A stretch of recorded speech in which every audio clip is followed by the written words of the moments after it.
मित्रांनो, आपण जाणतोच की या काळात ब्रिटिशांची सत्ता भारतात सर्वदूर पसरली होती। तसंच ब्रिटिशांचा भारतीय नागरिकांवर अन्याय अत्याचार हा सुद्धा वाढला होता। भारतात गरिबी बेरोजगारी खूप वाढली होती आणि नागरिकांच्या अत्यंत हालअपेष्टा त्यावेळेस सुरू होत्या। त्यावेळी भारतात ब्रिटिश विरोधी वातावरण अतिशय संतप्त होतं आणि सर्व ठिकाणी ब्रिटिशांचा विरोध सुरू होता आणि यातूनच 1857चं युद्ध घडून आलं। परंतु या युद्धामध्ये भारतीय राजे महाराजे यांचा समन्वय नव्हता, त्यांच्यामध्ये कोणत्याही प्रकारचा सहयोग नव्हता आणि शिस्तबद्ध लढाई त्यांना करता आली नाही। याचा परिणाम असा झाला की ब्रिटिशांनी 1857चं जे स्वातंत्र्य युद्ध आपण म्हणू त्याला, ते युद्ध त्यांनी मोडून काढलं। हे युद्ध मुघल बादशाह बहादूर शाह जफर याच्या नेतृत्वात अनेक राजे महाराजे यांनी मिळून ते लढलं होतं, परंतु त्यात त्यांना यश आलं नाही आणि त्यांनी आपली सर्व सत्ता आणि आपले सर्व अधिकार गमावले। परंतु इथून एक गोष्ट अशी झाली मित्रांनो, की जे कंपनी सरकार आहे, म्हणजे जे भारतामध्ये जे ईस्ट इंडिया कंपनीचं सरकार होतं ते संपुष्टात आलं आणि ब्रिटनच्या ज्या महाराणी आहे म्हणजे क्राऊन यांनी सर्व सत्ता कंपनीकडून काढून घेतली आणि ती आपल्या हाती घेतली आणि ब्रिटिश पार्लमेंट हेच आता भारताचं शासन आणि प्रशासन चालवत होते। त्यासाठी 1858चा एक महत्त्वाचा असा अधिनियम ब्रिटिश पार्लमेंटने पास केला। इथूनच ब्रिटिश क्राऊन यांचं शासन आपल्या देशामध्ये सुरू झालं आणि भारताचं जे शासन आहे ते आता डायरेक्ट महाराणी व्हिक्टोरिया यांच्या हातात गेलं। गव्हर्नर जनरल या पदाचं नाव बदलून परत व्हाईसरॉय असं करण्यात आलं। भारताचे प्रथम व्हाईसरॉय लॉर्ड कॅनिंग होते। व्हाईसरॉय हे ब्रिटिश क्राऊनचे प्रत्यक्ष प्रतिनिधी म्हणून काम करत होते। यावेळी मुघल सम्राट हे पद समाप्त करण्यात आलं आणि त्यांना ब्रिटिशांनी पेन्शन त्यांना लागू केली। याआधी आपण पाहिलं की जे द्वैत प्रशासन होतं, म्हणजे त्याच्यामध्ये बोर्ड ऑफ डायरेक्टर आणि बोर्ड ऑफ कंट्रोल असे दोन बोर्ड स्थापन झाले होते, एक व्यापारी कामासाठी आणि एक राजकीय कामांसाठी। असं ते एक द्वैत प्रशासनाचं त्यांचं काम आधी सुरू होतं ब्रिटिशांचं, तर ती द्वैत प्रशासनाची या ठिकाणी समाप्ती झाली। भारत सचिव नावाचं एक नवीन पद ब्रिटिश पार्लमेंटने बनवलं। भारत सचिव हे ब्रिटिश कॅबिनेटचे सदस्य होते आणि भारत सचिव यांच्या सहायतेसाठी 15 सदस्यीय परिषदेचे गठन करण्यात आलं। 1861मध्ये भारत परिषद अधिनियम नावाचा आणखी एक ॲक्ट पास करण्यात आला। याच्यामध्ये गव्हर्नर जनरल म्हणजेच जे आता व्हाईसरॉय म्हणून आपण त्यांना ओळखत होतो, तर त्यांना अध्यादेश म्हणजेच ऑर्डिनन्स जारी करण्याची सुद्धा शक्ती त्यांना प्रदान करण्यात आली। जसं की आपण आपल्या संविधानामध्ये पाहतो, ज्यावेळेस संसदेचं सत्र चालू नसतं किंवा राज्यामध्ये विधिमंडळाचं कोणतंही सत्र सुरू नसतं, अशा वेळेस केंद्रामध्ये राष्ट्रपती आणि राज्यामध्ये गव्हर्नर यांना अध्यादेश काढण्याची शक्ती आहे, जी संविधानानं त्यांना दिली आहे। या अध्यादेशाला कायद्याची शक्ती प्राप्त झालेली आहे। तर आपण असं पाहतो की याची सुरुवात 1861चा जो भारत परिषद अधिनियम होता, इथून अध्यादेश जारी करण्याची जी सुरुवात आहे ते इथून झालेली आहे मित्रांनो।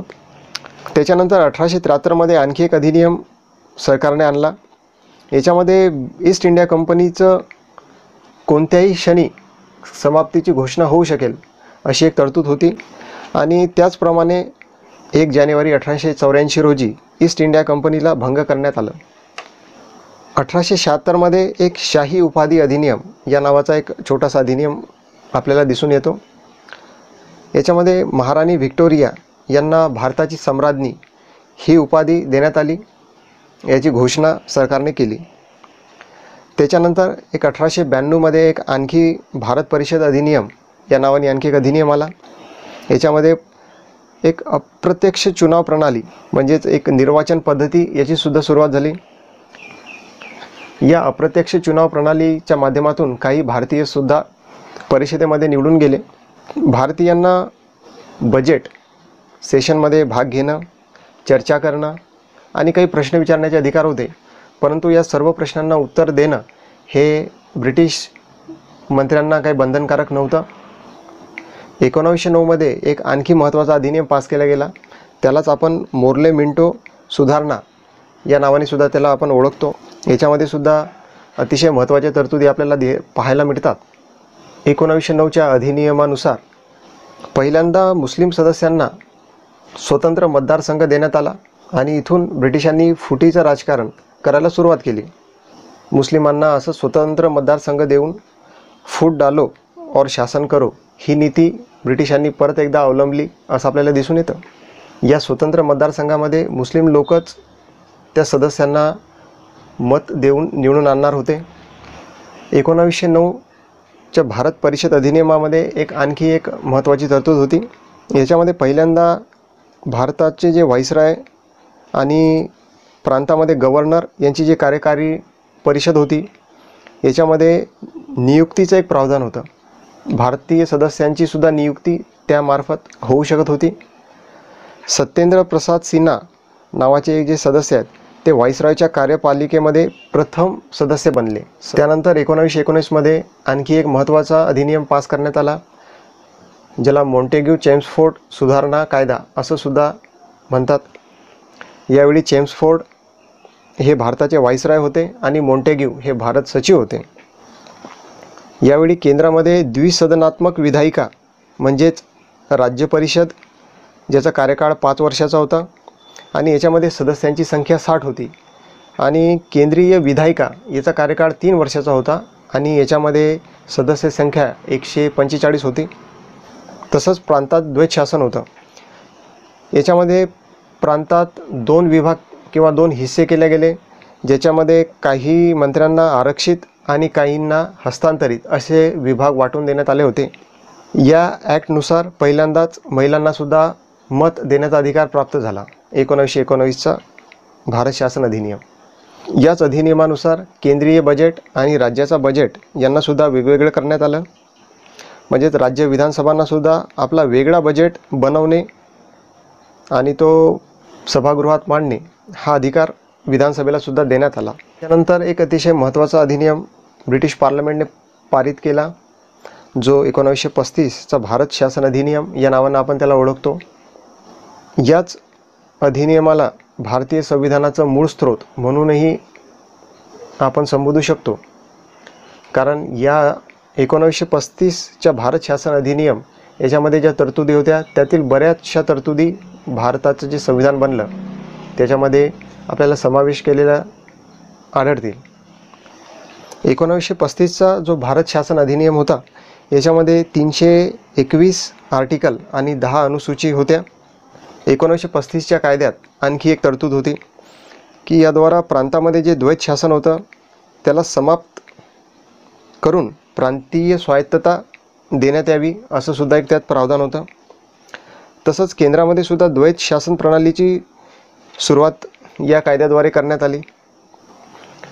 1935च्या कायद्यानुसार फेडरल कोर्टची सुद्धा स्थापना करण्यात आली, परंतु जे अंतिम शक्ती होत्या त्या प्रिव्ही काउन्सिल जे लंडनमध्ये होतं त्यांच्याकडेच होत्या. 1935च्या कायद्यानुसारच भारतीय रिझर्व्ह बँकेची सुद्धा स्थापना झाली आणि 1858मध्ये जो एक भारत शासन अधिनियम आला होता ज्याद्वारे भारत परिषदेची स्थापना झाली होती, ती भारत परिषदसुद्धा 1935च्या भारत शासन अधिनियम याद्वारे ती समाप्त करण्यात आली. 1935च्या कायद्यामध्ये आणखी एक तरतूद होती की ब्रह्मदेश हा भारतापासून वेगळा करण्यात आला आणि बरार हा जो एक प्रांत होता याला मध्य प्रांतामध्ये समाविष्ट करण्यात आलं. ही सुद्धा एक महत्त्वाची तरतूद 1935च्या कायद्यात होती. पुढे दुसऱ्या महायुद्ध ज्यावेळेस सुरू झालं 1939 ते 1945 हा दुसऱ्या महायुद्धाचा कालखंड होता मित्रांनो. या महायुद्धात सर्व युरोपीय शक्ती असतील किंवा इतर विकसित राज्य असतील यांनासुद्धा अतिशय आर्थिक झळा पोहोचल्या आणि ब्रिटिशांना आता असं लक्षात आलं की आपण जास्त काळ आता भारतामध्ये आपण थांबू शकत नाही. भारताला आता स्वातंत्र्य आपल्याला द्यावंच लागणार आणि भारतातही स्वातंत्र्य मिळवण्यासाठी अतिशय उग्र आंदोलनं होत होते. भरपूर मोठे मोठे मोर्चे रॅलीज त्यावेळेस निघत होत्या आणि भारतीयांना आता स्वातंत्र्याची ओढ लागली होती असं आपल्याला म्हणता येईल. आणि यातूनच भारतीय स्वतंत्रता अधिनियम 1947 हा ब्रिटिश सरकारने पास केला. ब्रिटिश प्रधानमंत्री क्लेमेंट ॲटली यांनी अशी घोषणा केली की 30 जून 1947 या दिवशी भारतात ब्रिटिशांचं शासन समाप्त होईल आणि जी सत्ता आहे ती भारतीयांना दिल्या जाईल. परंतु यावेळी मुस्लिम लीग या पक्षाने सुद्धा आंदोलन केलं आणि त्यांनी पाकिस्तान या नव्या देशाची त्यांनी मागणी केली. 4 जुलै 1947 रोजी ब्रिटिश संसदेमध्ये भारतीय स्वतंत्रता अधिनियम हा प्रस्तावित करण्यात आला आणि 18 जुलै 1947ला तो स्वीकृत करण्यात आला. या अधिनियमामध्ये काही विशेषता होत्या त्या आपण बघूया. 15 ऑगस्ट 1947 रोजी भारत आणि पाकिस्तान नावाचे जे 2 सार्वभौम राज्य बनवल्या जातील.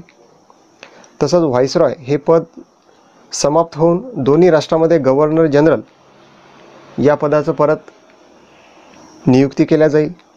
भारताचे शेवटचे व्हाईसरॉय आणि भारताचे प्रथम गव्हर्नर जनरल हे लॉर्ड माउंटबॅटन होते आणि पाकिस्तानमध्ये त्यांचे गव्हर्नर जनरल हे जिन्ना तिथं झाले. त्यासोबत दोन्हीही स्वतंत्र राष्ट्रांना आपापलं संविधान बनवण्याचा सुद्धा अधिकार 1947च्या भारतीय स्वतंत्र अधिनियमात देण्यात आला. आणि जोपर्यंत दोन्ही देश आपापलं संविधान बनवणार नाहीत तोपर्यंत 1935चा जो भारत शासन अधिनियम पास करण्यात आला होता तर त्याद्वारेच दोन्हीही देशाचं जे आहे शासन सुरू राहील अशी एक तरतूद या 1947च्या भारतीय स्वतंत्रता अधिनियमामध्ये होती. 1947च्या अधिनियमामध्ये देशी संस्थानांसाठी एक महत्त्वाची तरतूद होती. या तरतुदीनुसार देशी संस्थान भारतामध्ये सम्मिलित होऊ शकत होते किंवा पाकिस्तानमध्ये सम्मिलित होऊ शकत होते किंवा त्यांना स्वतंत्र राहण्याची सुद्धा तरतूद या अधिनियमात होती. तर मित्रांनो, या प्रकारे आपण पाहिलं की भारतीय संविधान बनण्याच्या आधी ज्या काही घडामोडी होत्या त्यासुद्धा अतिशय महत्त्वाच्या होत्या. आणि डिसेंबर 1946मध्ये भारताच्या संविधान सभा म्हणजेच घटनासभा किंवा घटना समितीची निर्मिती झाली.